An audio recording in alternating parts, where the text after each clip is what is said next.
창세기 그 첫 시간부터 말씀을 드린 대로 창세기는 10개의 계보로 되어져 있습니다. 10개의 족보로 그렇게 되어져 있죠. 우리는 지금까지 그 10개의 계보 중에서 9개의 계보들을 살펴봤습니다. 창세기의 마지막 10번째 계보는 이 야곱의 계보가 되겠는데요. 창세기의 첫째 계보인 창조부터 이 10번째 계보인 야곱의 계보까지 이 10개의 계보를 통하여서 우리가 알 수 있는 것은 하나님의 창조와 인간의 타락과 하나님의 구원과 인류의 번성에 대해서 이 10개의 계보를 통하여서 우리는 잘 알 수가 있겠습니다.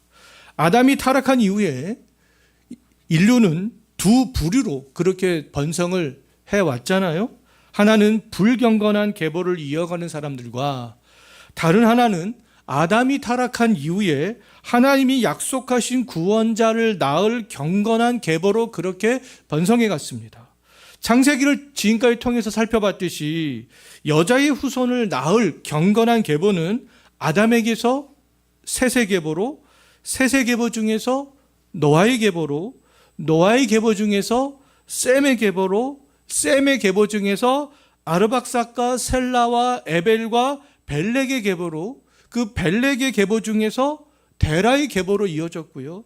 데라의 계보 중에서도 이제 아브라함의 계보로, 그 다음에 아브라함의 계보 중에서 이삭의 계보로, 이삭의 계보 중에서 이제 마지막 10번째 계보인 누구의 계보요?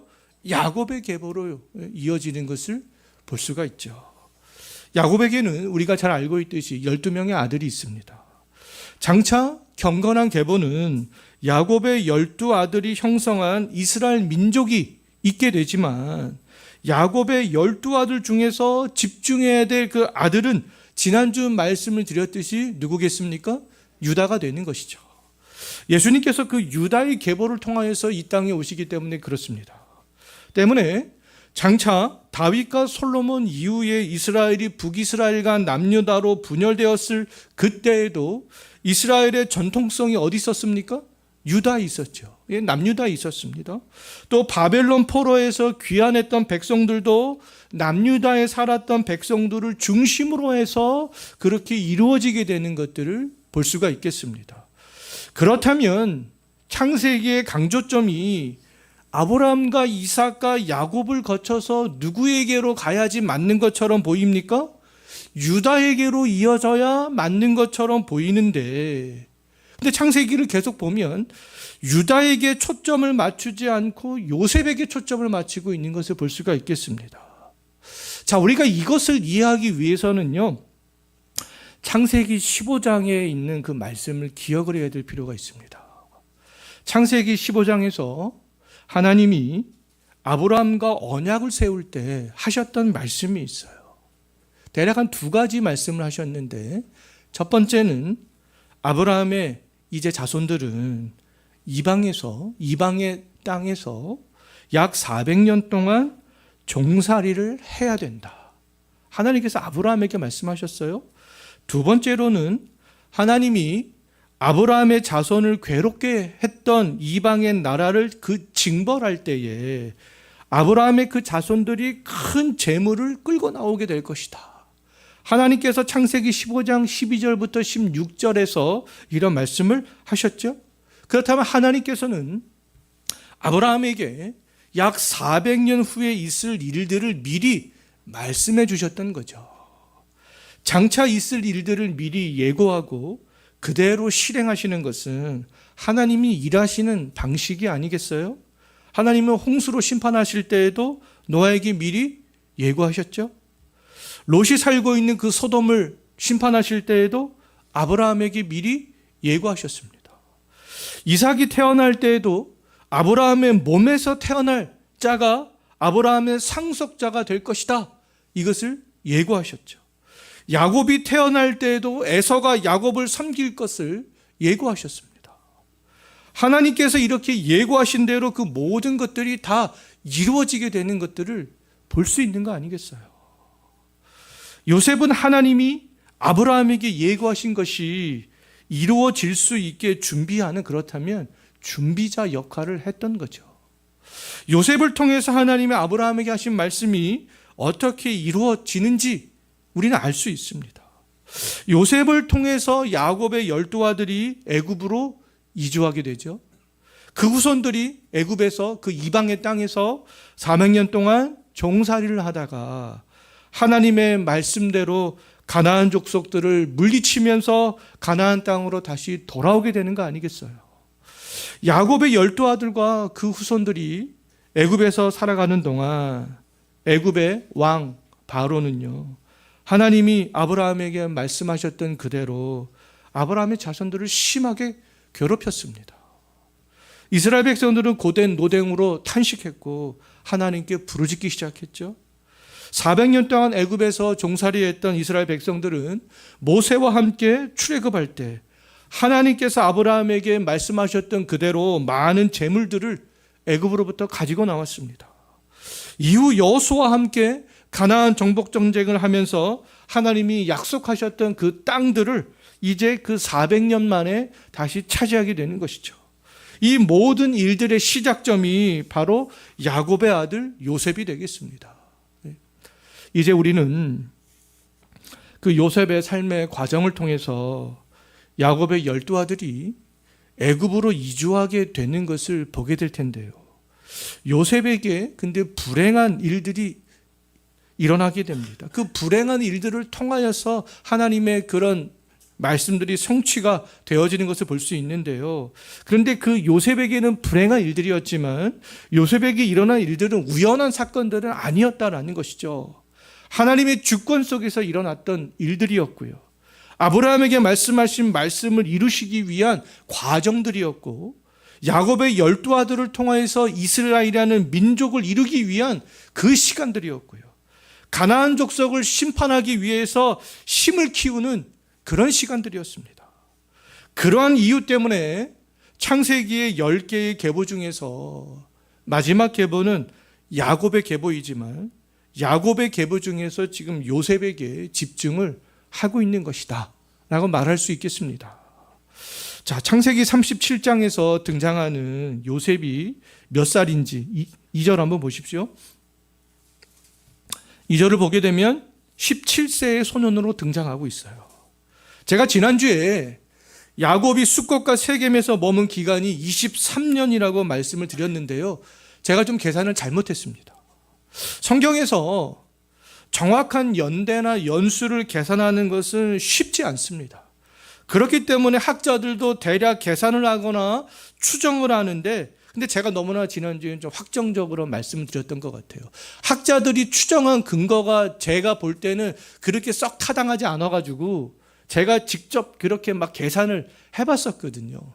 근데 제가 조금 간과한 것이 있습니다. 오늘 나오는 요셉의 나이를 간과했더라고요.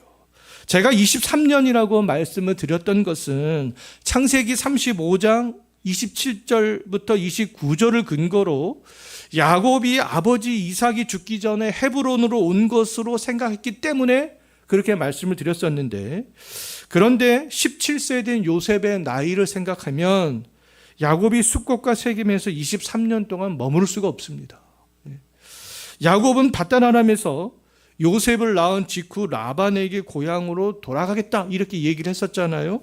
그런데 야곱은 6년 동안 재산을 축적했던 시간을 그곳에서 가졌습니다. 그렇다면 야곱이 밧단 아람을 떠날 때 요셉은 이미 6, 7세가 되었던 거 아니겠어요? 그럼 창세기 37장에서 야곱이 아버지가 거류한 땅에서 거주했다라고 그렇게 얘기를 하고 있는데, 그때 요셉의 나이가 17세라면 야곱이 숫꽃과 세겜에서 머문 기간은 대략 한 10년에서 11년 정도가 된다라는 것을 알 수가 있겠습니다. 지난주 야곱이 숫꽃과 세겜에서 머문 기간이 23년이라고 말씀을 드린 것에 대해서 다시 한번 수정을 좀 하도록 하겠습니다. 자, 그런데 지난주 말씀의 핵심은 몇 년을 머물렀다는 그 기간은 아니었잖아요. 야곱이 숫꽃과 세겜에서 머문 기간이 아니라 야곱이 즉시 아버지 이삭이 있는 곳으로 가지 않고 오랫동안 그곳에 머물렀다라는 게 그 말씀의 핵심이었으니까 그것들을 좀 기억을 하셨으면 좋겠습니다. 야곱은 베델에서부터 야복 나루에 이르기까지 약 20년 동안 하나님의 은혜를 경험하면서 하나님의 말씀에 순종해 왔지만 에서와 화해를 한 이후에는 영적으로 좀 무능한 모습을 보이기 시작했잖아요. 야곱은 아버지 이삭이 있는 가나안으로 즉시 가지 않습니다. 오랫동안 최소한 10년, 11년 정도 머물렀지요. 디나가 세겜 땅에서 강간을 당했을 때에도 첫째 아들 르우벤이 비라와 동침을 했을 때에도 둘째와 셋째 아들 시몬과 레위가 하나님의 은혜의 방편으로 주셨던 할례를 세겜 사람들을 죽이는 데 사용했을 때에도 야곱은 아무런 조치를 하지 않아요. 자녀들을 영적으로 권면하지 않습니다. 말씀으로 양육하지 않죠. 영적인 무능력함을 그대로 보여주고 있는 거 아니겠어요? 야곱이 아버지 이삭이 죽고 하나님이 약속하신 땅에서 거주할 때에도 영적인 무능함이 계속적으로 나타나고 있는 것을 볼 수 있겠습니다. 야곱이 영적으로 무능하다고 해서 하나님을 섬기지 않았던 것은 아니었잖아요. 야곱은 제단을 쌓으며 하나님을 섬겼던 사람이었습니다. 그럼에도 야곱은 자녀들의 갈등을 방황하죠. 자녀들의 악행들을 그냥 무관심하게 내버려 둡니다. 오히려 자녀들의 갈등을 유발하는 것을 볼 수 있어요. 야곱은 자기가 가장 사랑했던 라헬이 낳은 요셉에게만 특별한 관심을 갖습니다. 요셉을 향한 야곱의 사랑의 관심이 어떻게 나타났는지 37장 3절 한번 보십시오. 어떻게 나타났습니까?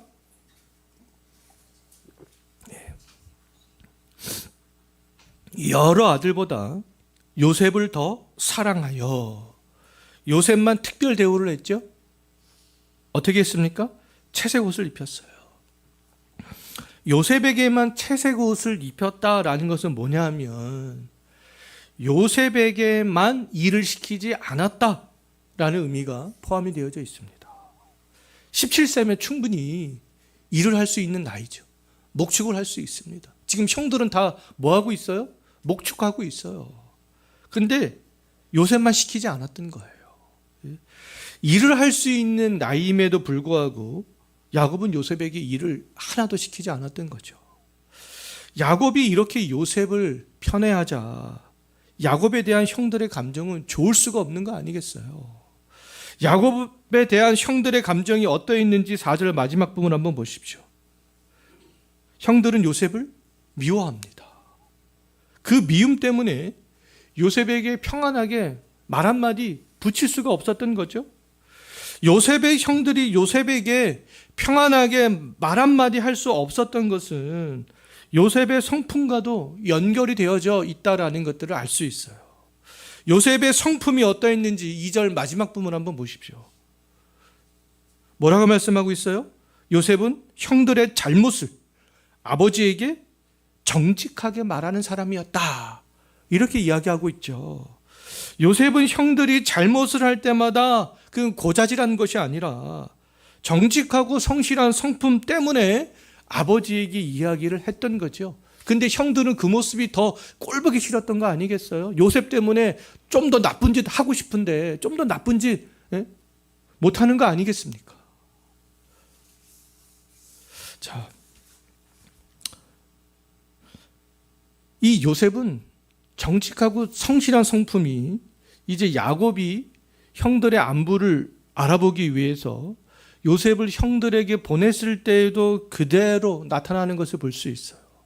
요셉은 아버지가 시키는 대로요, 그것을 아주 성실하게 수행합니다. 17세 된 요셉은 이제 헤브론을 떠나서 형들을 아버지 심부름으로 인해서 형들에게 가기 위해서 세겜으로 갑니다. 또 형들이 거기서 떠났다라는 말들을 듣고 세겜에서 도단으로 가죠. 형들을 찾기 위해서요. 정직하고 성실한 성품을 소유했던 요셉은요, 아버지의 말씀에 순종하기 위해서 형들을 찾아서 헤브론은 남방에 있습니다. 세겜은 좀 더 북부에 있어요. 도단은 더 북부에 있습니다. 그래서 이 요셉은 형들을 찾기 위해서 헤브론에서부터 북으로 계속 이동해 가는 것을 볼 수 있어요. 성실하게 아버지가 했던 그것들을 수행하는 거 아니겠어요? 웬만하면 자기도 형들을 미워했다면 그냥 세겜까지 갔다가 세겜에서 돌아와도 되는 거 아니겠어요? 내가 아버지 세겜에 갔더니 형들이 없습니다. 그래서 제가 돌아왔습니다. 근데 요셉은 그렇게 하지 않았죠. 또다시 북쪽으로 올라갔습니다. 이뿐만 아니라 요셉의 이렇게 정직하고 성실했던 성품은요, 요셉이 애굽으로 팔려간 이후에 보디발 아내의 유혹에 그 유혹을 뿌리칠 때에도, 또 감옥에 갇혔을 때에도, 총리가 되었을 때에도 그대로 나타나는 것을 볼 수 있어요. 야곱의 많은 아들들 중에서 요셉은 아브라함과 이삭과 야곱의 신앙을 이어받았던 유일한 사람이었던 것이죠.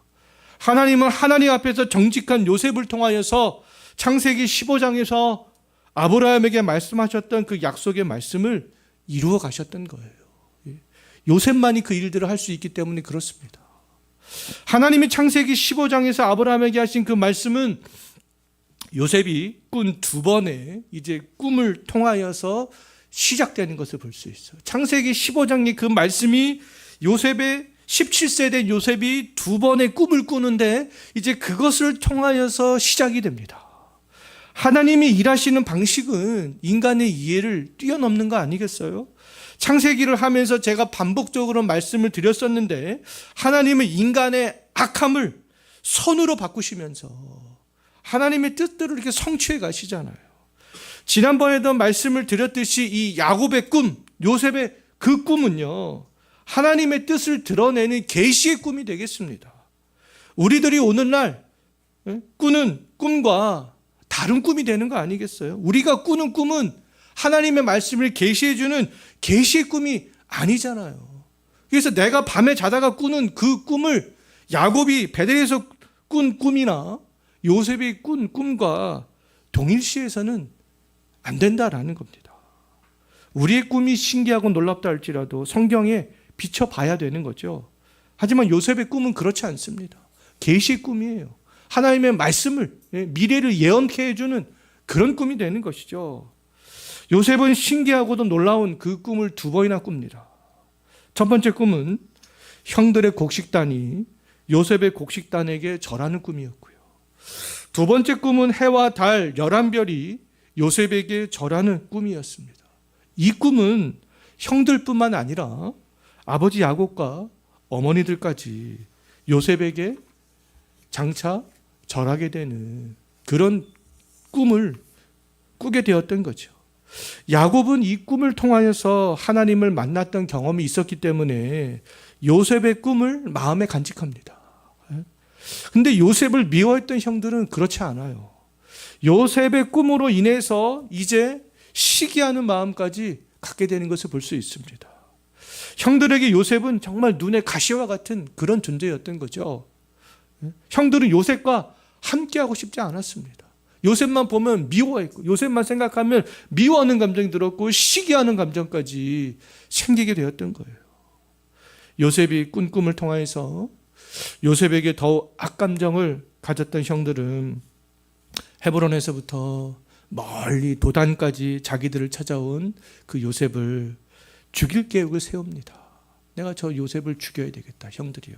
근데 그때 첫째 르우벤이 중재자로 나서는 것을 볼 수 있어요. 르우벤이 요셉을 죽이지 말자라고 합니다. 르우벤이 그렇게 얘기를 했던 것은 정말 요셉을 사랑했기 때문에 그것이 아니라 비라 사건으로 아버지 눈밖에 나 있자 다시 신임을 얻고 싶었기 때문에 그랬던 것이 아니겠는가, 이렇게 추측을 해볼 수 있겠습니다. 집으로 돌아가서 아버지 야곱에게 동생들이 요셉을 죽이자고 했으나 아버지 제가 중재하여서 죽음에서 그 요셉이 죽지 않게 될 수 있었습니다. 그렇게 르우벤이 얘기를 하고 싶었던 거죠. 아버지가 이 요셉을 특별히 사랑하니까. 르우벤의 중재로 요셉의 형들은 요셉을 죽이지 않고 채색 옷을 벗겨서 구덩이에 그냥 던져버립니다. 구덩이에 던져진 요셉은 형들에게 애걸을 하는 것을 볼 수 있어요. 오늘 본문에는 없지만 창세기 42장 21절 말씀을 보면 잘 알 수 있습니다. 애걸을 합니다. 근데 형들은 냉혹하게 요셉의 애걸을 외면하고 아무렇지도 않은 듯 자기들끼리 음식을 먹는 것을 볼 수 있어요. 요셉이 애걸함에도 형들이 음식을 먹었다라는 것은 요셉에게 애정이 전혀 없다라는 것들을 보여주는 거 아니겠어요? 요셉을 향한 그 미움과 시기가 어느 정도로 심했는지를 보여주는 거 아니겠습니까? 요셉의 형들은 또 이제 유다의 제안으로 이스마엘 사람들에게 은 20을 받고 요셉을 팔아버리죠. 미디안 사람들은 요셉을 애굽의 이제 바로의 친위대장 또 보디발에게 팔아 넘기게 됩니다. 요셉이 이제 노예의 신분으로 애굽으로 팔려간 것을 생각하면 요셉의 꿈이 헛된 꿈으로 생각이 되어지는 거 아니겠어요? 하지만 우리는 그렇지 않다라는 걸 이미 잘 알고 있습니다.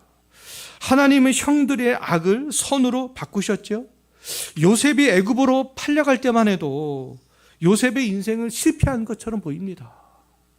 아버지 사랑을 독차지하던 부잣집 도련님에서 하루아침에 노예의 신분으로 전락해버리잖아요. 그러나 우리는 노예로 팔려간 요셉의 인생이 실패한 인생이 아니다라는 것들을 이미 잘 알고 있죠. 이 땅에 오신 예수님께서도 요셉이 형들에게 은 20에 팔렸던 것처럼 가룟 유다에게 은 30에 팔려서 십자가에서 죽으셨지만 예수님의 인생은 실패한 인생이 아니죠. 죽음을 통하여서 그 하나님의 뜻을 성취하셨기 때문에 그렇습니다. 요셉의 인생도 동일한 거 아니겠어요? 요셉의 인생은 애굽에서 역전이 되고 역전되는 그 요셉의 인생을 통하여서 하나님이 아브라함에게 말씀하셨던 그 계획이 애굽에서 이루어지기 때문에 그렇습니다. 인생을 살아가다 보면 우리의 인생이 실패처럼 보일 때가 있어요. 그러나 우리 그리스도인들은 그렇게 생각할 필요가 없는 거 아니겠어요? 모든 것은 하나님의 주권 가운데 있다. 나의 삶이 하나님의 주권 가운데 있음을 믿고 사는 것이죠. 그냥 체념하는 것처럼 하나님의 주권 가운데 있어 이렇게 얘기하는 것이 아니라 정말 그 가운데도 하나님을 바라보고 믿음으로 살아가는 것이죠. 요셉은 그랬습니다. 우리의 실패 속에는 하나님의 숨은 뜻이 있는 거 아니겠어요? 지금 요셉이 실패한 것처럼 보이지만 그 실패한 것처럼 보이는 그것 가운데 하나님의 숨어 있는 뜻이 있는 거 아니겠습니까? 우리의 인생이 실패한 것처럼 보일 때 하나님의 뜻을 이루는 시작점도 될 수 있습니다. 우리가 그것들을 생각할 수 있는 믿음의 사람들이 되었으면 좋겠어요. 그런 믿음을 가지고 살아갈 수 있었으면 좋겠습니다.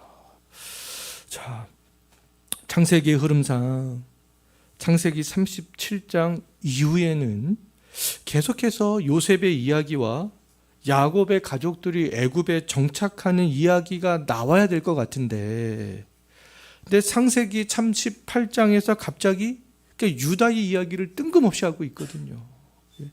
38장에서 유다의 이야기를 하는 것은 여자의 후손으로 오시는 구원자 예수 그리스도의 계보 때문에 그렇습니다. 그 계보를 이야기하기 위해서요. 지난주에 살펴봤듯이 아브라함과 이삭과 야곱의 계보는 야곱의 네 번째 아들 유다에게로 이어지는 거 아니겠어요? 첫째 아들 르우벤은 비라의 사건이 있었고, 둘째와 셋째 아들 시몬과 레위는 할례를 빙자하여서 세겜에 사는 가나안 족속을 죽이는 사건이 있었고, 이 사건들 때문에 여자의 후손으로 오시는 구원자가 야곱의 넷째 아들 유다의 계보로 이어지게 되는구나 라는 것들을 우리는 이미 지난주에 살펴봤습니다. 그런데 오늘 본문을 보면 유다 역시 썩 긍정적으로 보이지 않거든요. 여자의 후손으로 오시는 구원자가 요셉의 계보로 이어진다면 이해가 될 수 있겠는데, 유다의 계보로 이어지는 것은 이해가 되지 않을 수 있습니다. 우리는 하나님의 그 뜻을 명확히 이해할 수는 없지만, 제가 처음에도 말씀을 드렸듯이 하나님이 인간의 악을 선으로 바꾸셔서 일하시는 분이 되는 거 아니겠어요? 요셉 형들의 악행을 선으로 바꾸셔서 아브라함에게 하신 말씀을 이루신 것처럼 하나님께서는 유다와 유다의 며느리 다말을 통하여서 여자의 후손으로 오시는 예수님의 계보가 이어져 나갈 수 있도록 하셨던 거죠. 성경에서는 하나님을 알지 못하는 사람과 결혼하는 것을 금합니다. 창세기에서도 물론 금하고 있지만 창세기에는 예외 조항들이 있을 수밖에는 없는 거 아니겠어요? 아직까지 하나님의 백성이라고 일컬어지는 사람들이 많지 않기 때문에 그렇습니다. 그럼에도 분명한 것은 창세기에서 이삭과 야곱이 밧다라람에서 아브라함의 형제들과 결혼한 것을 하나님께서 기뻐하셨죠. 그것은 하나님의 뜻 아니었겠습니까? 자, 야곱이 밧다라람에서 아버지 이삭이 있는 곳으로 그 고향으로 돌아왔을 때 야곱의 아들들이 결혼할 수 있는 선택지는요, 이스마엘의 후손들, 또 누가 있었습니까? 에서의 후손들, 아니면 가나안 족속들밖에 없었던 것이죠. 자, 근데 유다는 누구랑 결혼하냐 하면 가나안 사람과 결혼합니다. 가나안 족속과 결혼해요. 유다도 가나안 사람 수아라는 사람의 딸과 결혼을 하여 3명의 아들을 낳지요. 엘과 오난과 셀라, 3명의 아들을 낳습니다. 자, 유다는 장자 그 엘을 다말이라는 여자와 결혼을 시킵니다. 근데 성경에 보게 되면 다말의 출신지를 밝히지 않고 있기 때문에 알 수는 없지만 다말도 가나안 족속일 가능성이 매우 크다라고 그냥 우리가 추정은 해볼 수 있겠습니다. 당시에는 가문을 잇기 위해서 형이 죽으면 동생이 형수와 결혼하여 자식을 낳는 그런 풍습이 있었습니다. 유다의 장자 근데 엘이 악했기 때문에 하나님께서 그 엘을 죽이셨죠. 이후에 유다의 둘째 오난이 다말에게로 그렇게 갔으나 오난은 다말과 아이 낳기를 거부합니다. 이것도 하나님이 보시기에 이 오난의 행동도 악한 행동으로 보았기 때문에 하나님께서 오난도 죽이시는 것을 볼 수 있어요. 자, 이제는 그러면 누가 남았습니까? 유다의 셋째 아들 셀라가 남았죠. 셀라가 다말에게 들어갈 차례였지만 유다는요, 셀라도 첫째 아들 둘째 아들처럼 죽을까 하여서 이제 다말을 자기 아버지 집으로 보내버립니다. 여기서부터 이제 문제가 발생하는데요. 유다는 알지 못했겠지만 우리는 이미 알고 있는 거 아니겠습니까? 유다를 통해서 그리스도가 오실 계보가 이어져야 되는 거 아니겠어요? 그런데 유다는 지금 계보를 이어갈 방법을 중단해버린 거 아니겠습니까? 유다의 책임은 후손들을 번성하게 하는 거예요. 여자의 후손으로 오시니 그 구원자의 계보를 이어가는 겁니다. 근데 유다는 첫째와 둘째 아들이 죽자 셋째 셀라를 다말에게 보내지 않죠.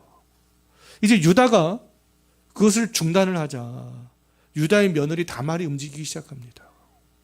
다말은 창녀로 변장을 하여서 유다와 관계를 맺고 임신을 하여서 그 쌍둥이 베레스와 세라를 낳죠. 유다가 다말에게서 낳은 베레스가 이제 장차 여자의 후손으로 오시는 계보를 이어갈 사람이 되는 것을 볼 수 있어요.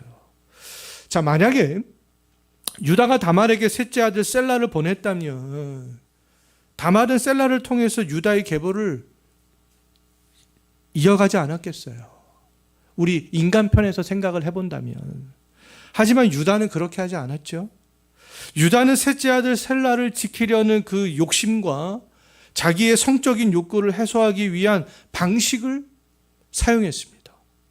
다말은 또 정직하지 못한 방식을 통하여서 그 유다의 자녀를 임신하지만 하나님께서는 이들의 악을 선으로 바꾸셔서 장차 오실 그리스도의 계보가 중단되지 아니하고 이어져 나갈 수 있도록 그렇게 하시는 것을 볼 수 있어요. 인간은 악행을 하지만 하나님의 인간의 악행에 패배하지 않으시고 오히려 선으로 바꾸심으로 하나님의 계획이 이루어지고 있다는 것들을 지금 보여주고 있는 거죠. 하나님이 승리자라는 것들을 지금 보여주고 있는 것입니다. 사람들은요, 어떤 사람의 가문의 배경이나 사회적, 경제적 지위들을 중요하게 생각합니다. 2000년 전 예수님이 이 땅에 오실 때에도 유대인들은 결단코 우리 구원자 메시아는 시골 촌동네인 갈릴리 나사렛 출신이 될 수가 없어. 그렇게 생각했죠. 목수의 아들이 어떻게 우리의 메시아가 될 수 있겠는가? 그럴 수 없어. 유대인들은 그렇게 생각했습니다. 그래서 예수 그리스도를 더 적극적으로 거부했던 거죠. 그러나 이 땅에 오신 우리의 구원자 예수 그리스도는 인간적으로는 별 볼 일 없는 사람 아니겠어요? 예수 그리스도의 인간의 조상들도 그렇습니다. 모두 흠이 있는 죄인들이죠. 조상들이요. 아브라함은 우상을 섬기던 자였고 야곱도 속이는 자였고 유다는 야곱에게 참된 신앙의 지도자자 받지 못한 세속적인 그런 사람이었습니다. 유다의 며느리 다말은 또 바르지 못한 방법으로 예수님의 조상 베레스를 낳았죠. 예수님의 족보에 4명의 여자가 들어가 있는 거 아니겠어요? 그런데 그 4명의 여자가 다 바른 방법으로 자녀를 생산했던 것은 아니었다라는 것을 알 수 있어요. 지금 다말도 역시 마찬가지죠. 또 살몬은 기생 라합과 결혼하여서 보아스를 낳죠. 또 보아스는 모압 여자 룻과 결혼하죠. 그래서 오벳을 낳습니다. 다윗은 우리아의 아내와 강제적으로 결혼하여서 범하여서 솔로몬을 낳게 되는 거 아니겠어요? 인간적인 예수님의 족보를 보면 본받을 만한 사람이 있겠습니까? 본받을 만한 사람이 없습니다. 아브라함도 야곱도 이삭도 완벽한 사람이 아니었죠.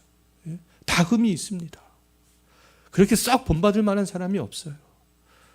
그럼에도 예수님은 그러한 사람들을 통하여서 이 땅에 오신 것이 아니겠어요? 우리가 바라봐야 될 것은 뭐냐? 예수님의 족보에 있는 어떤 그 사람들의 성품이나 경제적, 사회적 지위가 아니죠. 족보 그 자체가 되겠습니다. 하나님께서 말씀하셨던 그 계보를 따라 온 것이 중요한 거 아니겠어요? 그것이 중요한 것이지 예수님의 인간적인 조상들의 됨됨이가 중요한 것이 아니다라는 것이죠. 하나님께서는 아담이 타락한 직후부터 여자의 후손으로 오시는 그 구원자를 예고하셨던 거 아니겠어요? 그 예고하신 구원자가 오시기 위해서 수많은 인간들이 악행을 하고 범죄를 저지르고 하지만 그럼에도 불구하고 그 거룩한 계보가 이어져 오게 된 거 아니겠습니까? 예수님께서는 우리를 구원하기 위해서 그 하늘의 영광을 버리고 흠 있는 사람들을 그 계보를 따라서 이 땅에 오셨습니다. 이러한 일들이 일어날 수 있었던 이유는 단 한 가지밖에 없죠. 그 일들이 왜 일어났습니까? 단 한 번도 아담에게서부터 예수님에 이르기까지 그 계보가 끊어진 적이 단 한 번도 없는 그 이유는 하나님이 우리를 사랑하시는 그 은혜 때문에 우리를 구원하고자 하시는 그 은혜 때문에 그러셨던 것이죠. 하나님은 우리에게 은혜를 베푸시어 우리를 구원하기 위해서 형들이 미워하고 시기했던 요셉과 부정직한 방법을 사용한 유다와 다말을 들어 사용하셨다라는 것입니다. 하나님의 구원하고자 하시는 그런 은혜를 기억하시면서 그것을 위해서 악한 자들도 들어 사용하시는 하나님의 그 은혜를 이번 한 주간도 기억하시면서 살아갈 수 있었으면 좋겠습니다. 기도하겠습니다.